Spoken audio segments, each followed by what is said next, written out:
Mausami, the water levels are not rising for the moment, but things are still very precarious, aren't they? Because if there is more rain, any further movement on the Yamuna, things can actually get a whole lot worse where you are and elsewhere.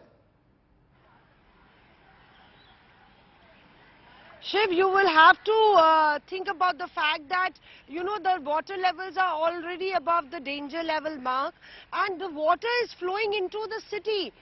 Places like these are completely seeing a rise in the level, because earlier the water was not even till the knee over here, and now you can see that how badly this entire stretch is immersed. I'm trying to speak to these two brave hearts. Abhishek, idhar aa jaiye.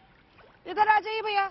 These two brave hearts, this is a stray dog settlement of the MCD. I saw 20 youngsters, pushing a truck because the truck wouldn't move in the water, trying to rescue the animals here. And Abhishek is right here, and we'll try and speak to him. And you can see that this Janki Devi temple is right here. So the water levels have come, haven't risen, but the lot of water has come into the city, and that's actually completely choked the entire stretches of the ring road from Badarpur to, in fact, Jaitpur. There are many settlements there which are in the water. Abhishek, ये बताइए कितने जानवर आप लोग rescue करा लिए? हम लोग ने देखा था थोड़ी देर पहले गाड़ी को धक्का लगा, सारे निकाल दिए हैं। हाँ। अभी कम अंदर 30-40 डॉग 30-40 डॉग फंसे हुए हैं। और कैसे निकाल रहे हैं आप लोग? धीरे धीरे कैसे भी करके गाड़ी बुलाइए। कितने धक्के लगे? ये अभी तो एक ही बार लगाया है। कितना घंटा लगा उस? 2 घंटे लग गए। 2 घंटे लग गए। और कितने लोग हैं? 6 ही लोग हैं। So you can see the center, and these are small examples highlight about how life is completely stranded, and ordinary people making extraordinary effort, in fact, to save lives. But that notwithstanding, trouble for Delhiites will continue. As I say, as Kunal said, waterborne diseases, electricity problem, water supply problem, Chief Minister flagging water shortage. So Delhi is looking a bit glum, but the only good news is that the weather is looking fine. We can see streaks of blue sky, and this too shall pass. That's what I will tell the Delhiites. I'm sure, and Mausami, you've covered the difficult side of Delhi for many years. So, personally speaking also, I want to know what the reporter in you feels seeing this kind of thing happen in India's national capital year after year.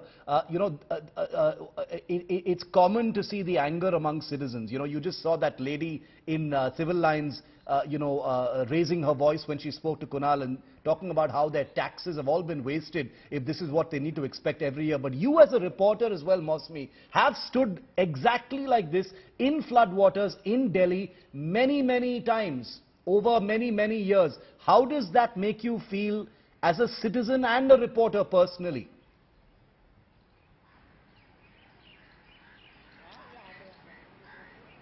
Shiv, you've really touched a raw nerve, because yes, that's true, because when we started our career, we started reporting on everything that was happening in Delhi, and floods was such a common affair. Yeah. Thousands of money, crores of money being spent, and we've seen lives being broken, houses being uprooted, and it feels very traumatic to cover the trauma of these people. You can look at this elderly gentleman.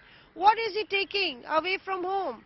Just one blanket to sleep and a pair of slippers. That's it. Perhaps he's trying to ferry something from somewhere. And for a reporter, it's covering these stories is not only about the headlines or getting the big exclusives. It is no exclusive.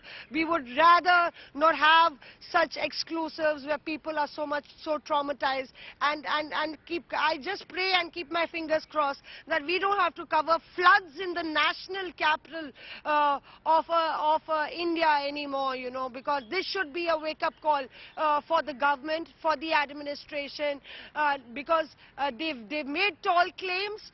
They've said that, you know, the banks of the Yamuna, elaborate arrangements, flood arrangements have been made. Yes. A lot of money being pumped into, and when it comes to the downpour of or the fury of nature, again all these tall claims, government after government, I've covered several governments, stand exposed, which is really, really tragic. And that's why, Shiv, today we don't know whether we'll be able to cope up with the kind of dirty water that the Yamuna has, but we are just a drop in the entire you know, the struggle that the Delhiites are facing, and that's one reason that India Today wants to bring out that the facts and the ground reports to our viewers. And let me tell all of our viewers that Mosmi and her team are not just journalists today. Their primary duty is as journalists to cover and to bring you what the reality of the situation is. But remember that each of our reporters are also citizens. They've got families,